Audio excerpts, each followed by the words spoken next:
My name is Emily. I'm 28 years old. I've been married to Michael for 3 years now. In the beginning it felt like a fairy tale. We were madly in love. We always dreamed about our future together. We laughed a lot and made plans.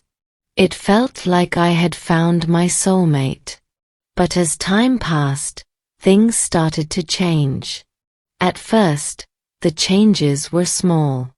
He became irritated over tiny things.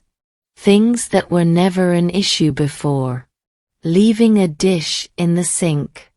Forgetting to turn off a light. Suddenly, these small things became big problems. I tried to ignore it. I told myself he was stressed from work. Maybe he was just having a bad day. I reminded myself to be patient. I thought if I were more understanding, he would go back to the way he used to be. But as days went by, the complaints increased. It wasn't just about small things anymore. It became about who I was. He would say things like, "You're too sensitive," or "You always make everything about you." It hurt deeply. I was always there for him. I was trying to be the best wife I could be. Michael started calling me selfish. He said I never put him first. It didn't make sense to me. I spent my entire day trying to make him happy. I tried to bring joy into our home. But the more I tried, the more I felt like I was failing. He began comparing me to his mother.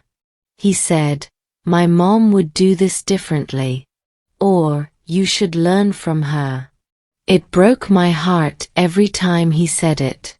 It felt like I was in a competition I could never win. One night, after another argument, I locked myself in the bathroom. I sat on the cold floor, crying.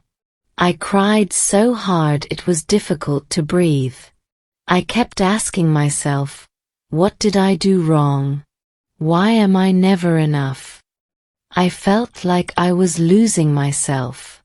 The woman in the mirror was not someone I recognized.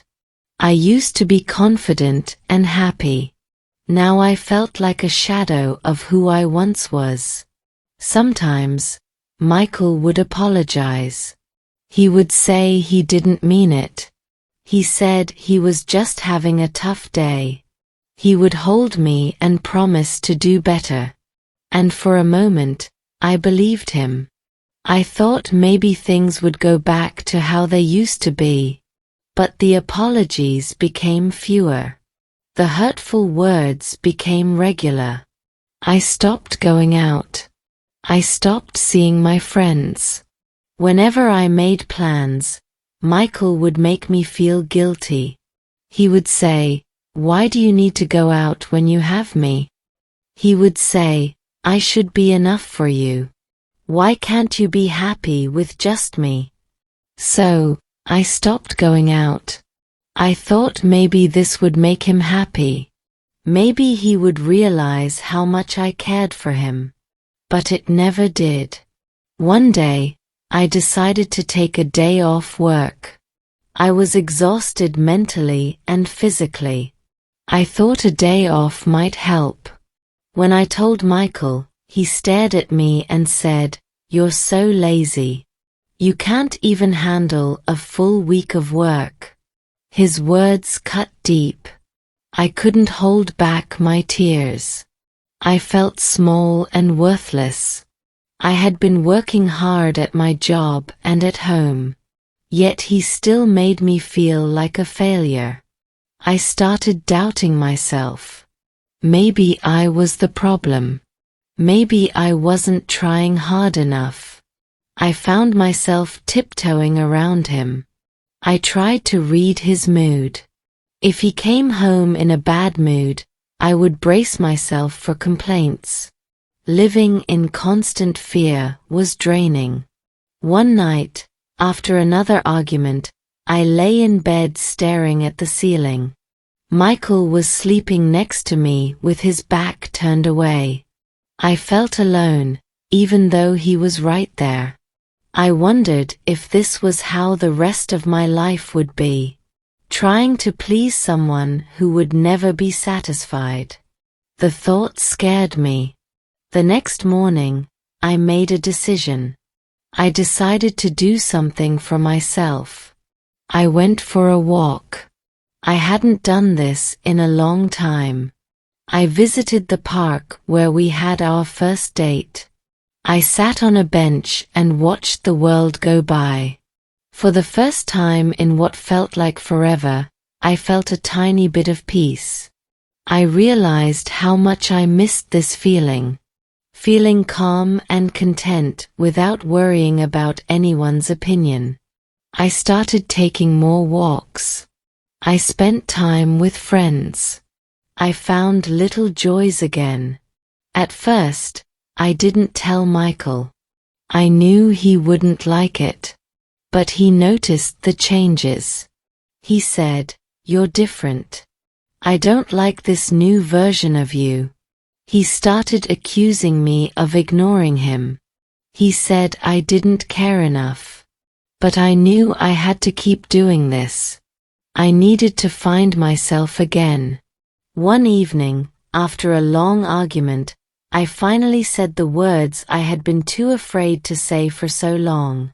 I looked him in the eyes. I said, "I can't keep living like this. I'm losing myself trying to make you happy, and it's never enough." He was stunned. He tried to argue, but I didn't back down this time. I told him I needed time and space for myself. He said I was leaving him. He said I was selfish. But I knew this was something I had to do for me. I packed a bag and left that night. I went to stay with a friend who had supported me through tough times. She hugged me, and for the first time in a long while, I felt someone was truly there for me. The days that followed were hard. I missed him despite everything. I missed the good times we shared.